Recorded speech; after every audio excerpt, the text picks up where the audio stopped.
Merci Marie-Alix, bonsoir à tous et bienvenue. Écoutez, je suis ravi de recevoir Hubert de Vauplane. Donc en deux mots, je vais commencer par présenter Hubert avant de présenter la session et le thème de ce soir. Donc Hubert est associé au cabinet d'avocats Kramer-Levin. Il co-dirige l'activité des modes alternatifs de financement et d'investissement du bureau de Paris. Alors Hubert intervient en droit européen, aussi bien en droit français en matière de réglementation des services bancaires et d'investissement, d'asset management et de fonds. Il intervient aussi sur la question de réglementation des investissements assurantiels, de contentieux financiers et des titres, d'e-money et des services de paiement, ainsi que de fusion-acquisition dans le secteur des institutions financières. Il conseille également ses clients dans des domaines variés tels que la fintech, la blockchain et les crypto-monnaies. Et donc c'est aussi pour ça qu'on a choisi de l'inviter, puisqu'il a vraiment une vraie expertise sur ces sujets. Et il a aussi un passé en banque, donc il connaît très bien toutes les questions concrètes qui peut avoir une vue d'un praticien et pas seulement en tant qu'avocat. Hubert est expert auprès de l'AMF, il est membre de la commission consultative de l'organisation et du fonctionnement du marché. Et il est aussi expert auprès de la Commission européenne, la Banque centrale européenne, et il est aussi membre de divers groupes de réflexion de place, tels que le Financial Market Law Committee, Paris Europlace, PRIME, c'est pour Panel of Recognized International Market Experts in Finance, et enfin auprès du Haut Comité juridique de la place financière de Paris. Et enfin, il enseigne le droit bancaire et financier international à l'Institut d'études politiques de Paris. Donc ce soir, comme je l'ai dit, Hubert est un spécialiste et un très bon connaisseur de la blockchain, des crypto-monnaies. Et aujourd'hui, ce qu'on souhaitait faire, c'était parler d'un sujet qui est extrêmement à la mode actuellement. Il y a pas mal d'articles dans la presse que vous avez peut-être vus et qui concernent les monnaies numériques de banque centrale. Donc c'est CBDC en bon anglais, Central Bank Digital Currency. Et en fait, ce thème est vraiment à la mode aujourd'hui. Ce qui est intéressant, c'est évidemment de le rattacher un peu au Bitcoin, puisque tout part un petit peu de là. Et ce qu'on peut constater, c'est que 10 ans après son lancement, le Bitcoin, c'est aujourd'hui essentiellement un actif spéculatif. Ça commence à être pour certains une valeur refuge qui pourra peut-être supplanter l'or. Mais ce qu'on peut remarquer, c'est que plus son prix bat des records, et moins il paraît apte à devenir ce qu'il était censé devenir, ou ce qu'il ambitionnait d'être à l'origine, c'est-à-dire une monnaie.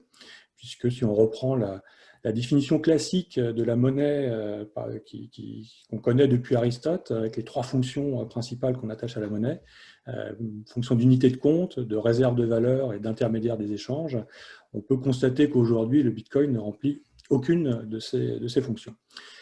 Mais on ne va pas parler du Bitcoin, ou en tout cas pas trop, ce n'est pas le thème de ce soir. Ce qu'on peut remarquer, c'est que dès le lancement du Bitcoin, en fait, les banques centrales se sont intéressées de très près à ce phénomène, non seulement parce que justement, comme je l'ai dit, le Bitcoin ambitionnait de devenir une monnaie, et donc potentiellement de supplanter les monnaies nationales, mais aussi parce qu'il y avait derrière le Bitcoin une technologie, la blockchain, qui permettait d'assurer le transfert de valeur et qui donc potentiellement pouvait aussi servir de système de paiement et potentiellement pouvait se substituer aux systèmes de paiement existants qui sont opérés pour certains par les banques centrales. Aujourd'hui, ce qu'on constate, c'est qu'on a une véritable accélération des réflexions des banques centrales sur ce sujet de monnaie numérique de banque centrale. Ça a l'air d'être essentiellement drivé par une pression extérieure, puisqu'on a des acteurs comme Facebook, qui évidemment a annoncé le lancement de Libra, puis rebaptisé Diem, qui est un petit peu repoussé au calendrier grec pour le moment, mais qui est toujours d'actualité. Un acteur comme JP Morgan, qui a annoncé la création d'un JP Morgan Coin.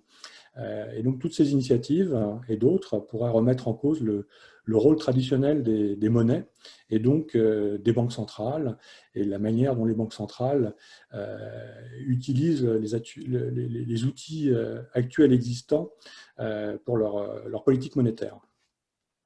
Donc on voit bien qu'il y a aujourd'hui ces initiatives qui se multiplient à travers le monde. Il y a, je pense, au moins une trentaine ou une cinquantaine d'initiatives de banques centrales sur le sujet.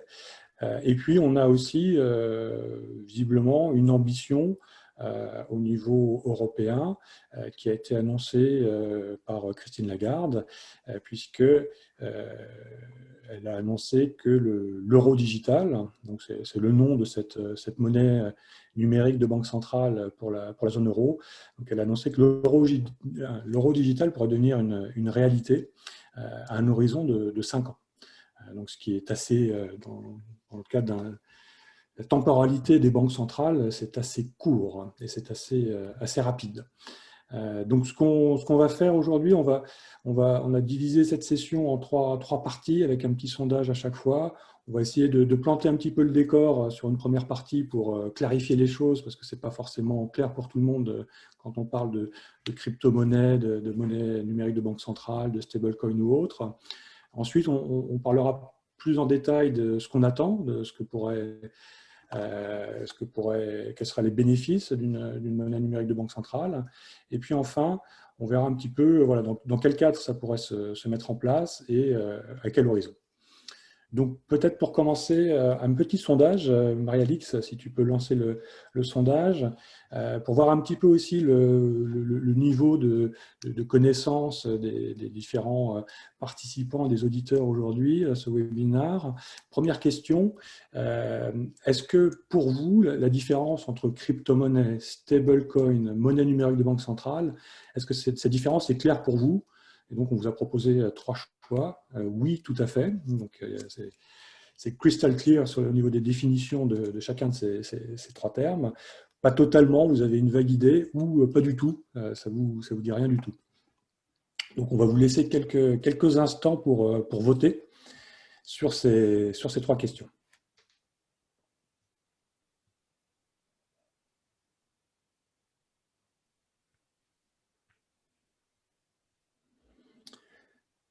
Alors voilà, le résultat, je pense, effectivement assez intéressant. Donc, il y a visiblement quelques spécialistes dans la salle, hein, puisqu'on a 8% qui nous disent oui, tout à fait.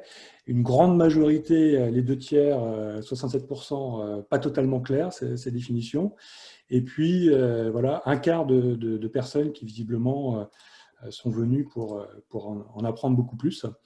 Donc, bah, ça nous permet de lancer ce jeu de questions-réponses. Et donc, bah, j'ai du coup demandé à Hubert s'il peut voilà, très simplement donner quelques définitions pour pouvoir différencier quelle serait la différence entre des crypto-monnaies comme le Bitcoin, des stablecoins et puis de la monnaie numérique de banque centrale. Merci Romain. Bonsoir à tous. Ravi d'être avec vous. J'avais eu cette expérience il y a déjà quelques temps et ça m'avait beaucoup enrichi. Bon, c'était dans des circonstances différentes puisqu'on pouvait se voir et, j'allais dire, se toucher. On avait fait le même exercice il y a ne serait-ce que 6 mois. Ma réponse a été différente. Ma réponse a été différente parce que, entre-temps, c'est bien, c'est pas bien, on en jugera, l'Union européenne est en train de se doter d'un outil législatif sur le sujet. Et donc, comme tout outil législatif, il y a des définitions. Et donc, ça permet de savoir à la définition qu'est-ce qui sera couvert par cet outil législatif. Donc, cet outil législatif, c'est le projet de règlement sur les actifs numériques. Rien que ça, c'est intéressant, puisqu'on parle d'actifs numériques, et non pas de crypto-monnaie ou autre. Et dans ce projet de règlement, on va trouver à la fois des actifs numériques, j'allais dire tels qu'on peut le comprendre, style Bitcoin, mais aussi des choses qui se rapprochent plus, et je vais détailler des crypto-monnaies, que sont les stablecoins. En fait, le projet de règlement, comme souvent en droit européen, il définit ce que c'est et aussi en exclusion de ce que ce n'est pas. Donc, en exclusion de ce que ce n'est pas, ce n'est pas un instrument financier. Donc, quand on parle de ces mots pour l'instant, crypto-actifs, crypto-monnaie, stablecoin, je mets de côté une seconde les monnaies numériques de banque centrale, ce n'est pas un instrument financier. Alors, si ce n'est pas un instrument financier, qu'est-ce que c'est d'autre? Eh ben, c'est la définition positive cette fois-ci. Donc, c'est un actif. Il se trouve que cet actif est numérique ou digitalisé, mais c'est un mode de représentation. Mais c'est un actif qui se caractérise par le fait que j'allais dire sa substance et à la fois ses fonctionnalités sont assises sur des registres distribués, une blockchain. Et c'est ça qui caractérise fondamentalement un crypto-actif ou un actif numérique, pour reprendre la terminologie de la commission, c'est que c'est un actif. Donc ça va dans le sens que disait Romain, si c'est un actif, quelque chose que je peux évaluer, valoriser, faire du trading dessus, mais c'est un actif numérique, dans ce sens que sa représentation est, alors j'emploie un mot qui est un anglicisme, mais qui est un synonyme, donc sa représentation est digitale, j'y reviendrai un peu plus tard, mais donc quand on regarde la définition, c'est qu'en fait, il y a une blockchain qui est la manière dont l'actif est à la fois représenté et circule.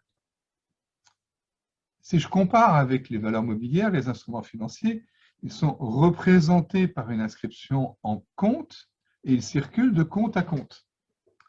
Et après, on a dit une valeur mobilière, ça représente un droit de créance, un droit d'accès au capital ou un droit sur le capital, etc. Là, on ne rentre pas dans ce détail-là. On nous dit simplement, c'est représenté par un registre distribué et ça circule via un registre distribué. Donc ça, c'est la définition qui couvre dans le projet de règlement à la fois ce qu'on appellerait, enfin ce qu'on appelle donc les bitcoins ou autres, et ce qu'on appelle les stablecoins. Je vais y revenir. Et le projet de règlement ne parle pas de monnaie digitale ou de monnaie numérique de banque centrale, d'abord parce que ce n'est pas de la compétence de la commission de légiférer là-dessus, et donc il n'y a pas de définition ni positive ni négative de ces actifs numériques par rapport à la monnaie digitale de banque centrale. Je vais revenir dans quelques instants sur la monnaie digitale de banque centrale ou numérique et continuons une seconde sur donc, les actifs numériques eux-mêmes se distinguent en différents types d'actifs. Il y a les actifs numériques qui n'ont pas de composante monétaire dans le sens qui permettent ou qui aident ou qui sont un moyen de transférer une somme d'argent d'un point A ou un point B ou qui ont une des fonctions que Romain a rappelé tout à l'heure. Et puis, il y en a qui ont clairement cette fonction, qui sont les stablecoins. Et dans ce cas-là, le projet de règlement nous dit qu'il y a finalement deux types de stablecoins, les normaux et les global stablecoins. Les global stablecoins, c'est Libra, Diem, tous ces projets qui ont par essence une vocation immédiatement globale et mondiale d'être un instrument monétaire privé. Contrairement aux stablecoins normaux qui n'ont pas cette vocation, peut-être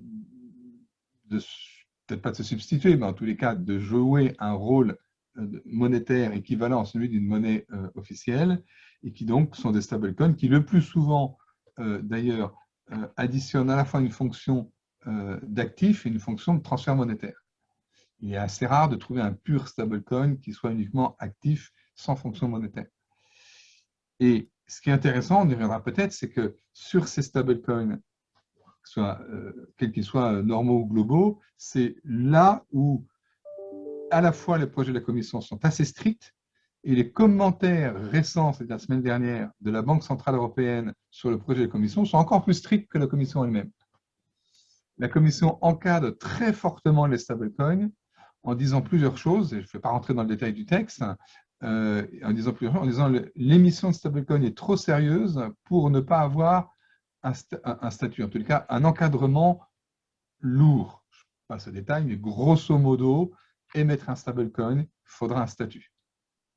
Un statut européen, même, et c'est ça qui est nouveau, si votre stablecoin il est émis hors de l'Europe et utilisé hors de l'Europe, dès lors qu'il fait référence à l'euro, crac, il doit avoir une licence en Europe. Donc, l'approche de la Commission et auquel la Banque centrale a rajouté une grosse couche la semaine dernière, c'est de dire on touche à la monnaie avec le stablecoin. Et si je touche à la monnaie, alors je dois mettre en place des éléments de contrôle et surtout d'agrément. Et là, c'est intéressant parce que à la fois, on a le discours qui est de dire c'est pas de la monnaie. Une grande question d'économie, c'est y a-t-il création de masse monétaire avec les créations de ces stablecoins ou autres cryptoactifs. Donc on nous dit c'est pas de la monnaie, mais comme on sent que ça touche à la souveraineté monétaire, autre expression qu'on entend, comme ça touche à la souveraineté monétaire, eh bien oui, je vais réguler ces instruments. Et Romain l'a très bien dit, finalement on sent non pas dans les 50, dans les 77 dernières nouvelles, banques centrales mondiales qui ont des projets autour de la blockchain ou autour des monnaies numériques. C'est une réponse, effectivement, à Libra, Diem et autres projets. Alors, qu'est-ce que sont les monnaies numériques de banque centrale, MNBC ou CBDC en anglais? Vous voyez que dans l'expression, déjà, il n'y a pas le mot crypto. Ce qui est assez logique, c'est-à-dire que, je ne sais pas, mais en tous les cas, les projets qu'on voit de monnaie numérique de banque centrale ne sont pas généralement assises sur la cryptographie.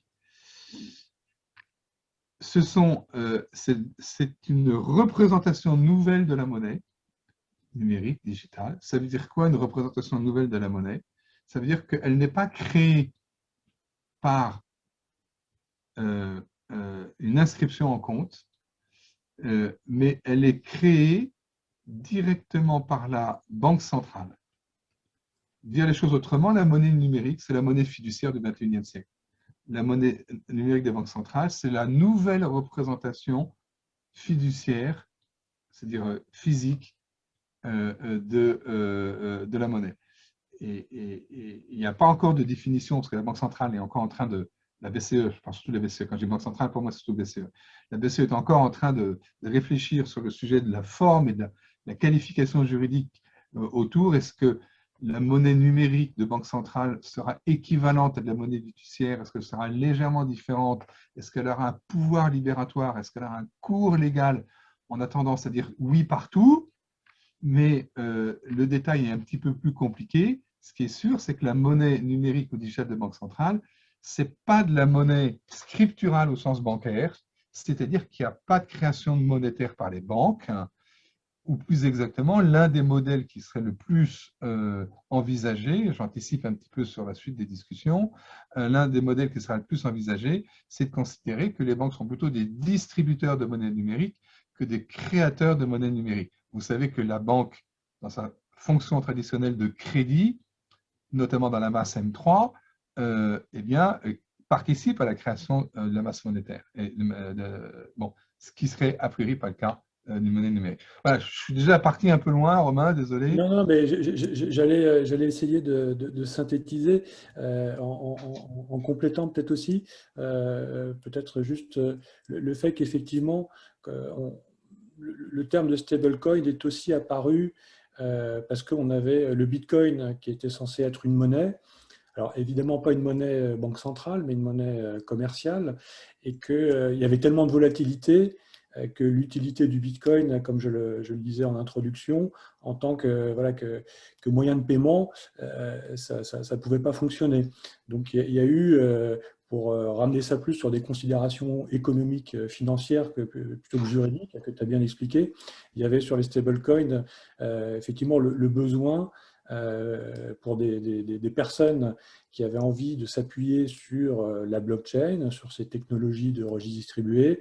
Il y avait l'idée effectivement de créer une monnaie commerciale qui soit adossée un pour un sur des monnaies qu'on appelle fiat, donc des monnaies existantes, euros, dollars ou autres, ou panier de devises, comme tu le disais sur ces stablecoins globales comme l'ambitionnait en tout cas le Libra dans sa première version.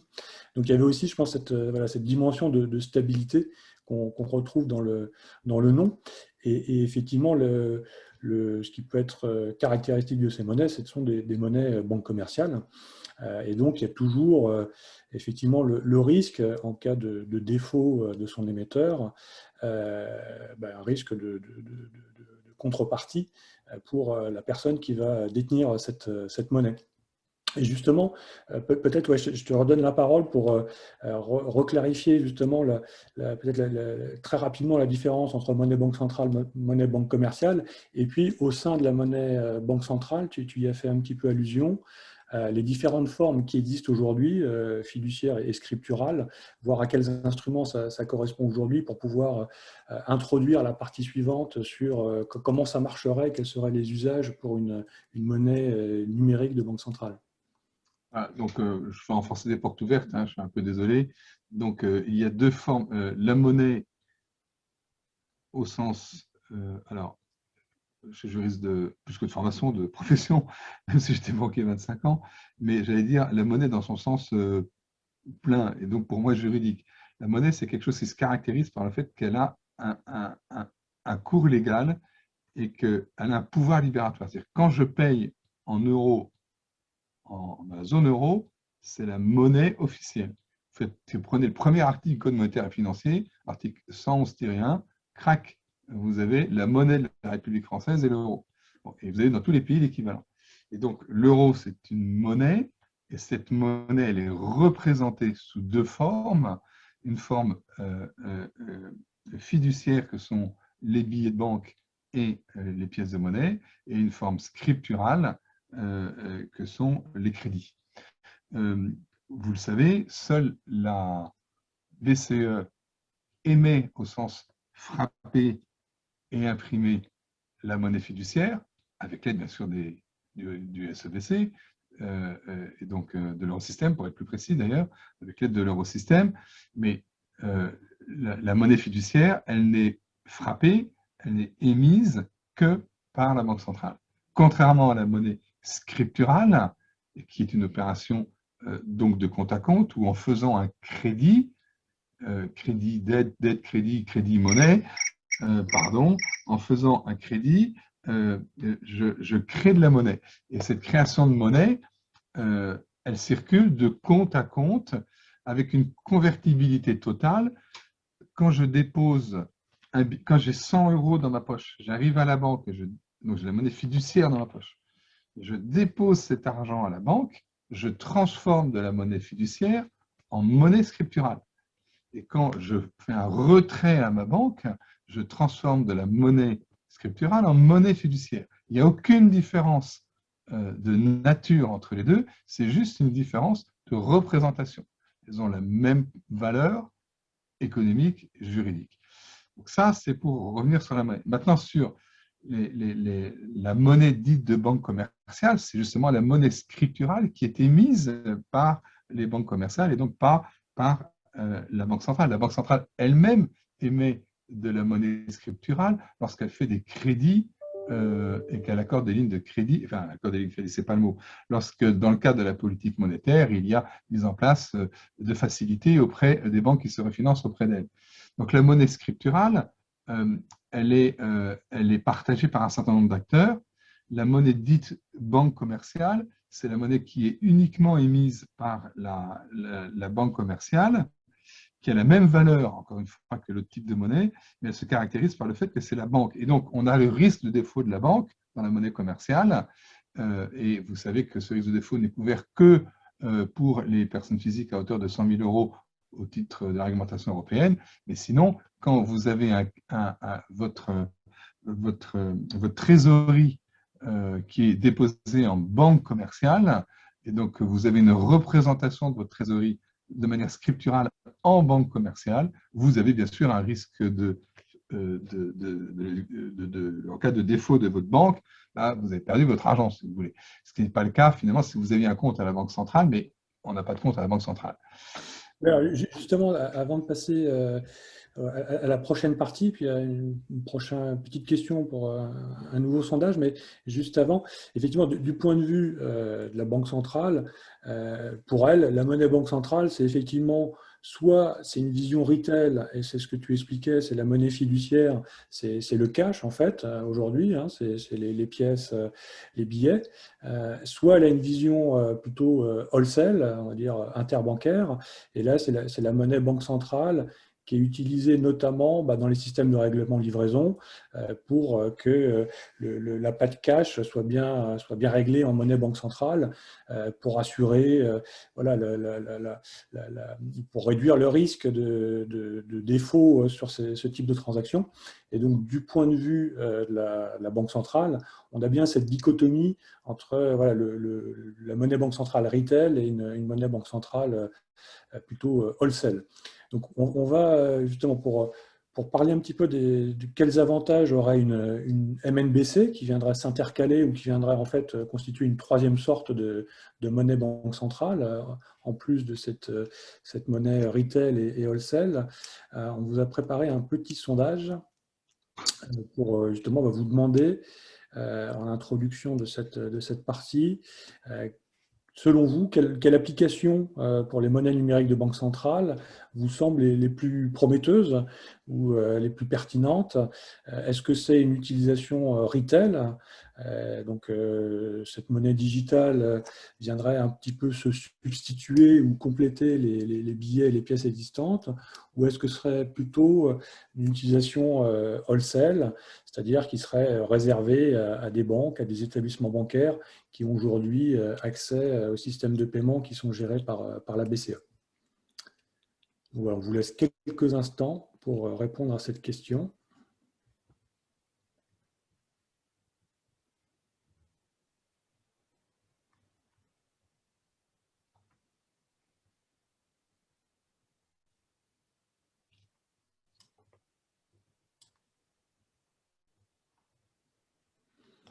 Ah, c'est très intéressant. Les élections présidentielles, ça. C'est très intéressant. Alors, je ne sais pas quelle est la marge d'erreur par rapport au sondage de l'élection présidentielle, mais on voit que c'est vraiment 50-50 du coup avec la marge d'erreur. Donc oui, c'est très intéressant parce que on va en parler, mais effectivement, l'orientation qui a été donnée pour le moment par la BCE, c'est plutôt une orientation retail. Et donc, voilà, la question que j'avais pour toi, Hubert, c'était sur une orientation retail, qui est plutôt celle qui semble un peu mise en avant par la BCE aujourd'hui. Voilà, c'est quoi l'avantage par rapport à le cash actuel, la monnaie banque centrale qui est constituée par le cash, les pièces et les monnaies qu'on utilise actuellement? On reparlera, je pense, quand même des expériences wholesale tout à l'heure. Hein. Oui, D'accord, c'est la donc j'en parle pas là. question d'après. Oui, oui. Effectivement, le papier de la Banque centrale européenne se concentre sur la monnaie banque de détail, sur les activités de banque de détail. D'ailleurs, il évoque assez peu de cas d'usage.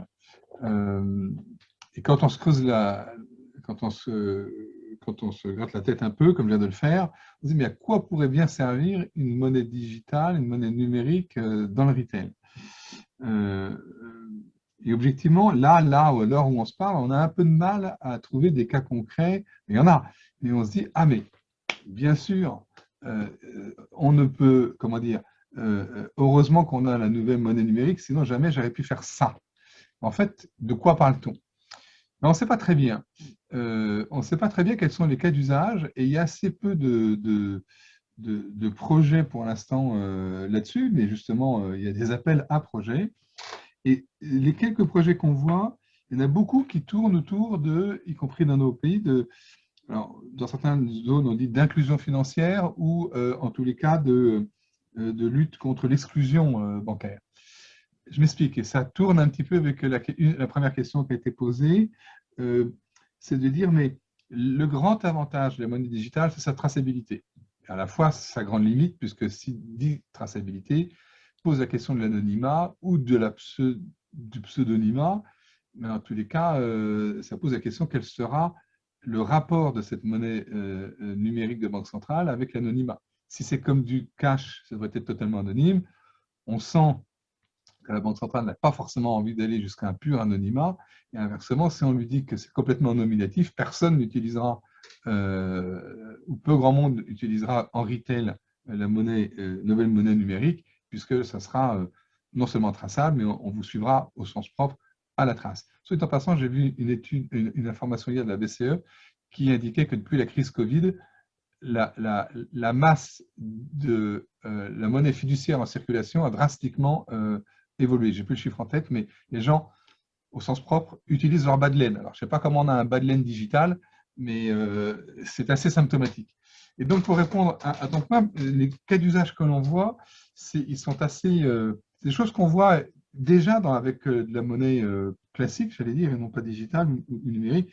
C'est-à-dire, par exemple, les, les allocations ou un certain nombre de subventions pourraient être directement tracées et fléchées aussi bien pour le retail d'ailleurs que pour les PME, les ETI ou autres. On est dans l'hélicoptère monnaie finalement. On est de se dire, bon, et c'est rejoint la question, c'est à défaut d'ouvrir un compte à la BCE, parce que ce n'est pas son rôle, d'avoir des comptes, hein, comment la BCE peut s'assurer que la monnaie qu'elle émet et la masse monétaire arrivent au bon endroit. C'est tout le sujet des financements, comment dire, des plans de relance, Covid, machin, etc.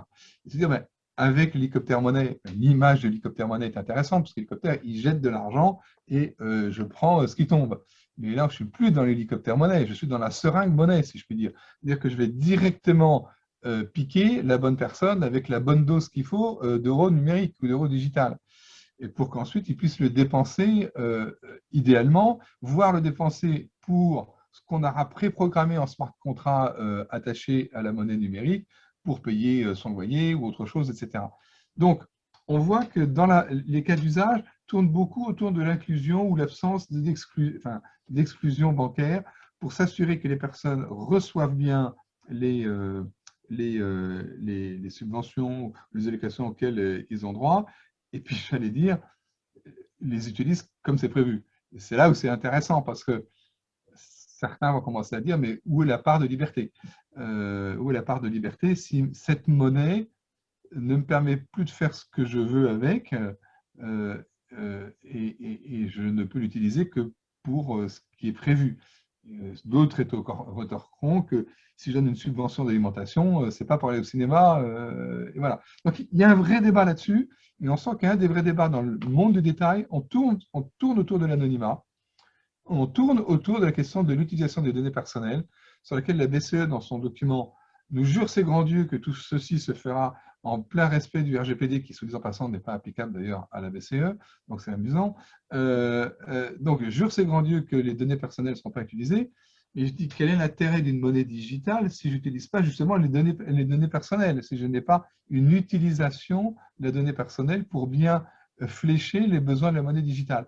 Donc, on a non pas des injonctions, mais comment dire, des éléments contradictoires. Les avantages de la monnaie digitale, qui sont la traçabilité et le fléchage du besoin, ont comme inconvénient, c'est une certaine perte de liberté dans l'utilisation de cette monnaie, contrairement au cash. Donc, voilà, je n'ai pas exactement répondu à ta question, parce qu'on ne voit pas beaucoup de cas d'usage pour l'instant apparaître.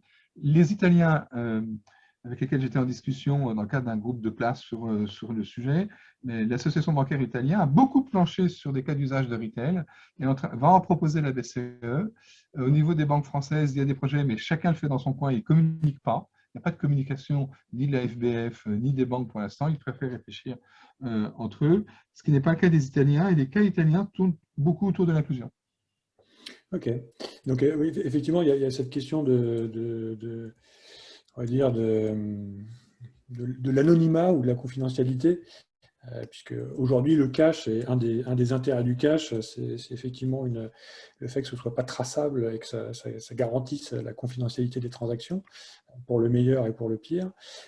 Et puis, comme tu le disais, Hubert, il y a cet aspect en fait programmatique, au sens où, via des smart contracts, cette monnaie numérique de banque centrale pourrait être voilà, programmée, pourrait avoir des propriétés précodées, encodées à l'avance, qui pourraient guider son utilisation. Peut-être juste avant de passer à la prochaine partie, parce que l'heure tourne assez vite, est-ce que sur les cas d'usage wholesale, toi, tu verrais quoi comme cas d'usage possible? Alors là, plus dans une optique retail, mais dans une optique MNBC wholesale. Oui, je vais juste compléter pour donner un exemple plus, pas inclusion, puis je passe à la réponse à ta question. Euh, Vous avez, enfin, quand on achète un appartement, mais je pourrais faire pour n'importe quel autre bien ou service, je vais chez le notaire et le jour où je signe le contrat, je dois montrer au notaire que l'argent est bien arrivé sur le compte du notaire à la Caisse des dépôts. Et d'un côté, je signe l'acte de vente et le titre de propriété, et de l'autre, le notaire constate que l'argent est bien arrivé. M'avez compris. Avec la monnaie numérique, je peux faire les deux en un. Je peux, avec un smart contract, à la fois indiquer, et je vais répondre du coup à ton point wholesale, à la fois recevoir le titre de propriété et payer pour ce titre de propriété. Mais on retrouve la même chose dans wholesale. En fait, qu'est-ce qu'on est en train de faire dans wholesale? C'est que, puisque je transforme les instruments financiers, ici, on n'est plus dans les actifs numériques, on est dans ce qu'on appelle les titres numériques. Et les titres numériques, ce sont des valeurs mobilières, des instruments financiers, des actions, des obligations, mais qui ne sont plus représentés par une inscription en compte, mais qui sont représentés par un registre distribué. D'accord? Donc, ce qu'a fait SocGen, Société Générale, avec Forge, avec son émission obligataire l'année dernière, ces deux émissions obligataires l'année dernière, qui étaient inscrites dans la blockchain et pour lesquelles il y a eu un règlement livraison qui, par définition, a besoin d'un règlement livraison dans quelque chose qui ressemble à la monnaie digitale, voire qui est de la monnaie digitale. Alors, comment ils ont fait, Forge? Parce qu'il n'y avait pas de monnaie digitale. Ils ont émis un jeton, avec l'aide de la Banque de France d'ailleurs, qui sont empressés de dire que ce jeton n'était pas de la monnaie légale d'ailleurs. Hein. Mais peu importe, euh, on a un cas très concret là et qui a amené à se développer, c'est-à-dire plus je vais numériser, digitaliser mes actifs financiers cette fois-ci, plus j'aurai besoin de la patte cash qui sera représentée par de la monnaie digitale. Parce que ça ne sert à rien d'avoir un actif dans la blockchain si je ne peux pas payer cet actif dans un format compatible avec la blockchain. Donc, dans le wholesale, ce qu'on voit, c'est l'accompagnement de la digitalisation des instruments financiers pour lequel la monnaie centrale sera la patte dénouement des titres digitaux. Oui, effectivement, c'est vrai que depuis l'apparition de la blockchain, il y a cette vision pour les marchés financiers de pouvoir tokeniser les titres et donc de les représenter, comme tu l'as expliqué, sous forme de digital, enregistré dans une blockchain et plus inscrit en compte. Et effectivement, pour le monde financier, finalement, le ledger central, c'est le ledger cash. Et donc, il y aura cette interconnexion entre ces ledgers qui pourraient être divers et variés, qui représenteraient des titres financiers, et puis le ledger central qui serait le ledger cash, qui, nec plus ultra, pourrait être une monnaie banque centrale. Je vous propose, on a répondu à un certain nombre de questions du chat. Il y en a d'autres qui arrivent, on va peut-être les garder pour plus tard, pour pouvoir terminer à peu près dans les temps et passer à la question suivante avec le sondage. Là, on va rentrer un petit peu à la fois dans le cadre pour la mise en œuvre. Tu as fait allusion tout à l'heure, on peut en revenir brièvement, et puis un petit peu de prospective. Voilà, quel horizon vous voyez pour mettre en place ces monnaies numériques de banque centrale. Donc, on vous demande à quel horizon ça pourrait devenir une réalité. Et donc, on vous propose 1 an, 5 ans ou 10 ans.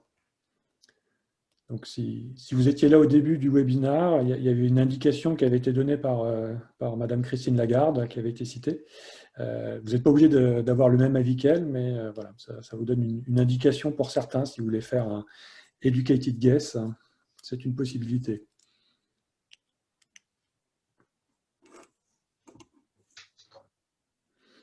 Ouais, je vois que voilà, il y a un comportement qui suit l'avis de Christine Lagarde, puisqu'effectivement, elle avait, je le rappelais, Émile Sweck, enfin, plutôt formulé le fait que ça pourrait devenir une réalité d'ici 5 ans. Donc, ça semble être l'horizon réaliste qu'on peut considérer.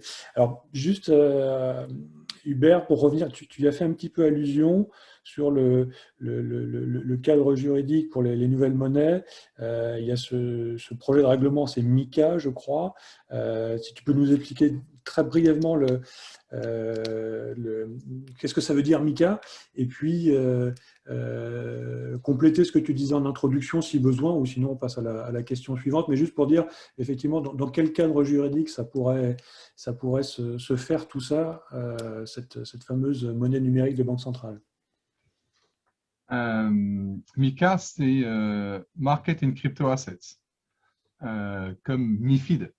Tu vois, c'est un jeu de mots, entre guillemets, amusant.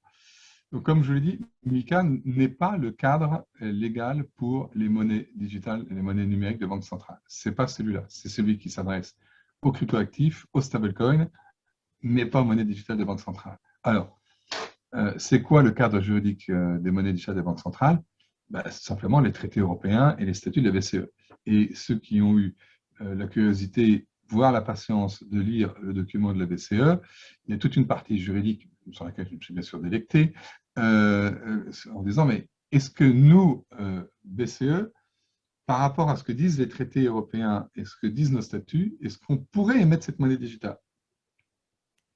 Ou faut-il modifier les traités? Donc, ça répond à ta question. C'est-à-dire que la monnaie digitale, c'est une représentation de la monnaie digitale de banque centrale, et la représentation de la monnaie légale. Donc, elle n'a pas besoin d'un cadre normatif autre que celui de la loi qui régit la banque centrale, son fonctionnement, ses missions, etc. Faut-il modifier cette loi de banque centrale à cette occasion? Donc, la loi de la banque centrale en Europe, c'est le traité européen et traité de fonctionnement de l'Union européenne et, comme je le disais, les statuts. Faut-il modifier? Les experts le diront, mais s'il faut le modifier, on le modifiera, ça sera juste un petit peu plus long. Et du coup, ça impactera sur la réponse combien de temps il faudra. Ça sera peut-être plus que 5 ans, parce que pour le coup, il faut passer devant les parlements, c'est un peu compliqué. Donc, le cadre juridique, c'est celui-là. Je note d'ailleurs qu'il y a un papier intéressant de la Banque mondiale, non, pardon, je confonds toujours les deux sur ce papier, sauf le FMI plutôt, qui sortent, entre la FMI et la Banque mondiale, ils sortent régulièrement des papiers sur les monnaies digitales. Je crois que c'est le FMI, bien qu'un papier écrit par des économistes qui insistent, puisque comme tu l'as dit tout à l'heure, c'est un sujet qui est porté de plus en plus par de nombreuses banques centrales. Donc le FMI dit, si vous, Banque centrale, vous voulez vous lancer dans de tels projets, voici toutes les questions auxquelles vous devrez faire attention. C'est super bien fait. Il y a des questions macroéconomiques, il y a des questions monétaires, il y a tout ce qu'on veut, etc. Et puis, au milieu, il y a des aspects juridiques en disant, vous devrez déterminer est-ce que c'est un cours légal, est-ce que c'est pas un cours légal, est-ce que c'est complètement convertible, est-ce que ce n'est pas convertible, et quel est le cadre juridique dans lequel ça sera émis. Et nous vous conseillons, a priori, que d'avoir ceci dans le cadre de la loi qui régit la Banque centrale. Donc, ça sera ça sera rien à voir avec nos directives et nos règlements en matière de marché financier. Ce sera un autre cadre, puisqu'on est au niveau d'un traité et non plus au niveau de directive ou de règlement. Donc, ça a une force beaucoup plus importante, même qu'une directive ou un règlement, puisqu'ici, c'est directement les traités qui seraient soit modifiés, soit considérés comme étant suffisants. Voilà, mais il y a plein de questions qui se posent. Par exemple, encore une fois, la convertibilité, le mot est inexact, entre la monnaie fiduciaire, le cash, et la monnaie scripturale, qui est évidente. Est-ce qu'elle sera tout aussi évidente? Je vais te donner un exemple. Est-ce qu'elle sera tout aussi évidente entre la monnaie numérique et la monnaie scripturale? Je donne un exemple. Est-ce que les banques, dont j'ai dit tout à l'heure un peu rapidement qu'a priori, elles seraient plutôt, quoique les options sont ouvertes, mais seraient plutôt amenées à faire de la distribution de monnaie digitale qu'autre chose, ça veut dire que je ne pourrais pas faire du crédit en monnaie digitale. Donc, moi, toi ou une entreprise qui avons un compte en banque dans lequel il sera inscrit de la monnaie digitale, si je veux utiliser cette monnaie digitale en collatéral ou pour payer quelqu'un ou pour autre chose, comment je vais passer de l'un à l'autre? Je l'ai dit tout à l'heure, j'ai un billet de 100 euros, j'arrive, il y a 100 euros inscrits sur mon compte. j'ai un billet de 100 euros, j'arrive à la banque, il se passe quoi pour ma monnaie digitale? Je dis, mettez-le sur mon compte monnaie scripturale, mettez-le sur mon compte monnaie digitale, transformez. Tout ça n'est pas encore traité, hein. Donc, il est évident qu'il n'y aura pas de différence de nature, il n'y aura pas une sous-valeur ou une sous. La monnaie numérique de banque centrale ne sera pas une monnaie au rabais. Donc, elle aura la même valeur en droit que le reste. Mais une fois qu'on a dit ça, il se pose quand même des sujets un peu pratiques, et notamment pour les paiements, hein, les systèmes de paiement. Quand on a parlé du wholesale, on l'a vu, il y a des tuyaux qui seront différents des autres tuyaux.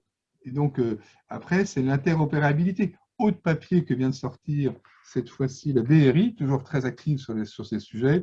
Tous les trimestres, grosso modo, il y a un papier sur les monnaies numériques des banques centrales qui commence, alors même qu'il y a zéro monnaie numérique dans la banque centrale qui soit véritablement émise aujourd'hui, qui parle déjà de l'interopérabilité.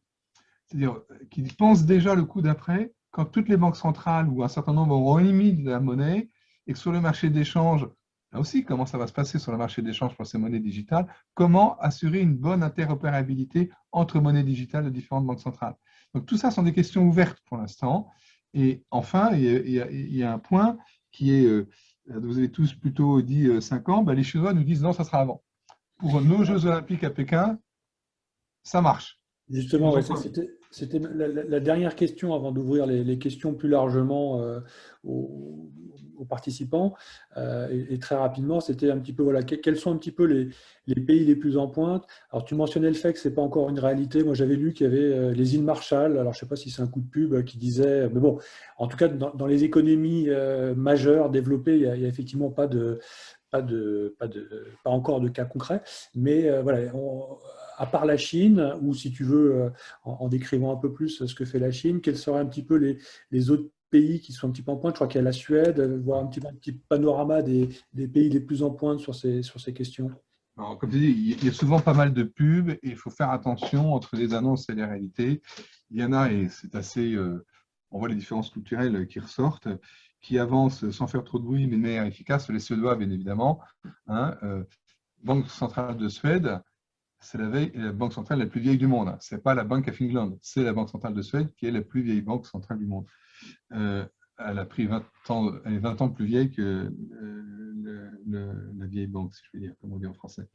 Donc les Suédois, eux, sont clairement dans une approche de lancement de monnaie digitale depuis déjà 4-5 ans. Ils n'envisagent pas avant 2, 3, 4 ans, et ce n'est pas encore très clair, l'émission de leur monnaie digitale. En fait, ils ne fonctionnent pas par annonce. Ils sont dans un mode collectif où ils testent entre banques, au sein de la Banque centrale, tout ceci, avant de faire une annonce forte. Donc, vous savez que c'est un pays qu'on appelle cashless, hein, c'est-à-dire un pays dans lequel maintenant il y a écrit dans certains magasins paiement en espèces interdit. Et donc, ici, ça répond à la monnaie digitale répond à une autre préoccupation qui est de remplacer, pas totalement, mais en partie le cash. Et donc, pourquoi les Chinois sont très en pointe et je terminerai par des considérations peut-être un peu macro-diplomatico-stratégiques, si je puis dire, c'est qu'en fait, dans la guerre commerciale sino-américaine, sur laquelle pas faire du café du commerce, il y a un sujet, pas dans les 10 prochaines années, dans les 30 à 50 prochaines années, c'est quelle sera la monnaie qui sera la monnaie dominante dans le commerce mondial. Et si on pense que le commerce mondial va, pour tout un tas de raisons, énormément se transformer en un commerce digital, celui qui aura pris le leadership dans la monnaie digitale aura sans doute l'une des monnaies, si ce n'est la monnaie de référence dans le commerce mondial. Et donc, vous voyez, les Chinois anticipent déjà pour eux dans cette guerre commerciale sino-américaine, où aujourd'hui le dollar est omniprésent, omnipotent, tout ce que vous voulez, et le renminbi quasiment peu existant. Eux ne cherchent pas à remplacer le dollar dans cette considération-là, ils cherchent déjà à le remplacer dans le monde digital d'après-demain, de le remplacer, ou en tous les cas, d'avoir une alternative, pour plus exactement, au dollar dans le monde digital. C'est en ce sens qu'ils sont assez en avance. Écoute, c'est extraordinaire parce que tu viens de répondre à une des questions qui venait d'être posée dans le chat. Donc, Ah bon? avant même d'ouvrir les questions, tu as répondu à une d'elles. Et pour compléter ce que tu disais, donner un éclairage plus domestique qu'international, je pense qu'aussi ce qui est intéressant d'observer en Chine, avec ce qui se passe actuellement sur les ambitions sur cette monnaie numérique banque centrale en Chine, c'est que ça vient aussi peut-être sur des considérations domestiques. Ça s'inscrit en tout cas au niveau chronologique à un moment où il y a une reprise en main de certaines fintechs, Alibaba, Tencent, Alipay, l'IPO avorté à la dernière minute, où on voyait qu'il y avait effectivement ces acteurs, ces fintechs, sur les moyens de paiement, sur les systèmes de paiement qui devenaient très dominants, voire dominateurs. Et il y a aussi peut-être voilà, cette volonté de reprendre en main les paiements électroniques retail pour pouvoir aussi les contrôler. Et ça rejoint ce que tu mentionnais sur voilà, l'usage qui sera fait des données qui seront collectées dans ce cadre-là. Je pense qu'on a fait un tour assez complet. Alors j'ai essayé de regarder les questions au fur et à mesure. Il y en a une qu'on peut prendre tout de suite, qui était sur le chat, qui nous dit l'une des limites du Bitcoin est qu'il est limité en quantité par la technologie blockchain. Est-ce que le même problème se posera pour la MNBC? Et si oui, la BCE a donné des éléments de solution. Non, puisque la monnaie numérique de banque centrale est de la monnaie de banque centrale, le caractéristique de la banque centrale, c'est qu'elle n'a pas de limite d'émission de sa monnaie. Elle est non seulement prêteur en dernier ressort, mais elle est émetteur infini, si je puis dire. Rien autre que la confiance dans la monnaie n'est son propre limite. Hein, il n'y a pas de plafond de verre autre que la confiance que les investisseurs ont dans la monnaie. Donc non, ce n'est pas du tout le même sujet. Oui, effectivement, pour compléter, ce n'est pas un problème de technologie ou c'est un problème technologique au sens où Bitcoin a été programmé pour avoir un nombre, une émission limitée.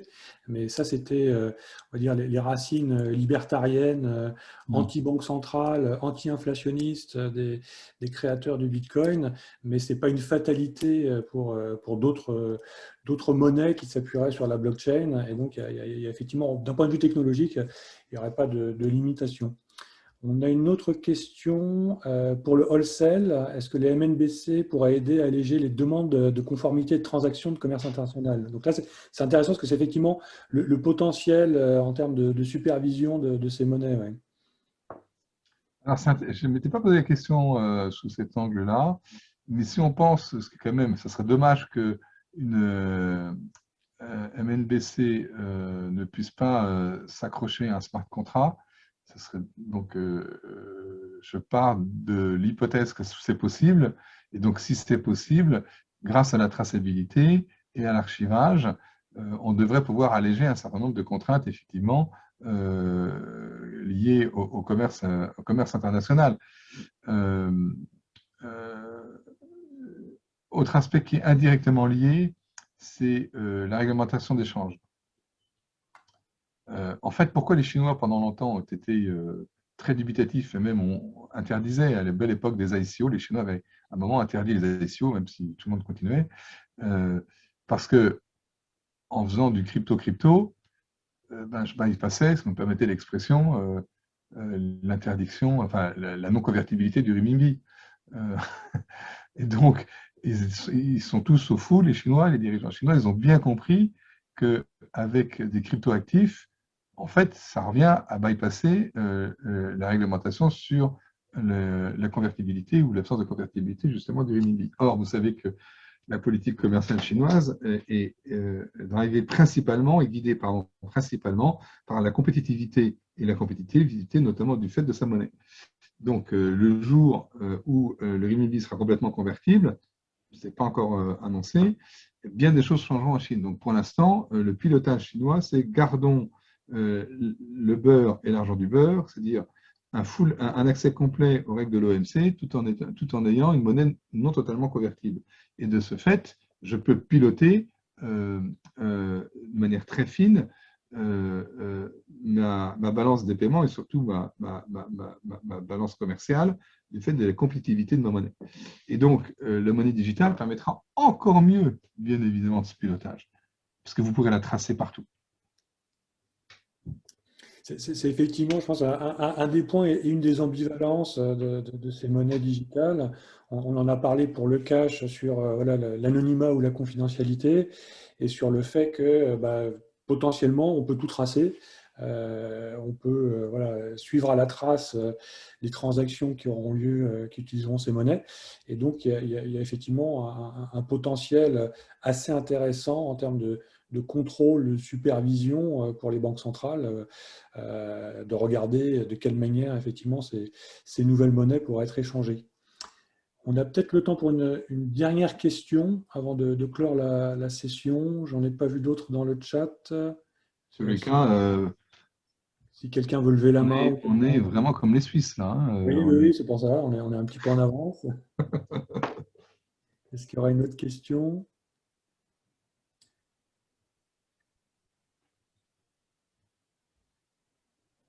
Si ce n'est pas le cas, je vous propose d'en rester là. Si vous êtes intéressé, effectivement, comme Hubert le signalait, il y a énormément de littérature sur le sujet. Donc, vous pourrez vous délecter avec la somme considérable de papiers qui sont écrits et qui continuent d'être écrits sur le sujet. Merci beaucoup, Hubert, pour ta présence, pour ton éclairage sur cette question d'actualité.